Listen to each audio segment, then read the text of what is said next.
যাত্রার জন্য সরকার থেকে নিঃশুল্ক খাওয়া দাওয়া, বাথরুম, ওখানে কোনো কেউ চার্জ করে না।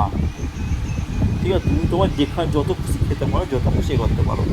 কিন্তু খাবার অনেক ভাণ্ডার আছে, তাই সব হুড় করে খাবে না, এতে তোমার শরীরে কষ্ট হবে, শরীরে কষ্ট হবে। ওখানে তুমি তোমার সাধ্য মতো খাবে, যাতে তোমার শরীরে চাপ না পড়ে।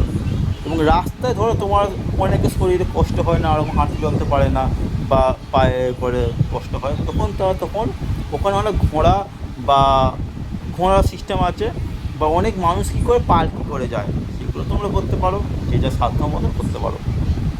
বাবাকে দর্শন করার পর ওখানে বিভিন্ন বেস ক্যাম্পে তোমার নাইট স্টেও করতে পারো। যদি তোমার যাওয়া যাবে, নাইট স্টে করার পর বালতাল দিয়ে তোমাদের নামতে হবে।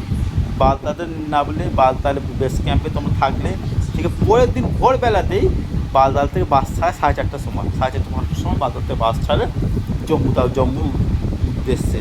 কম করে 8 থেকে 9 ঘন্টা সময় নেয়, 500 থেকে 600 টাকা ভাড়া, চলে যাবে জম্মুতে। কী হলো মনের যাত্রা।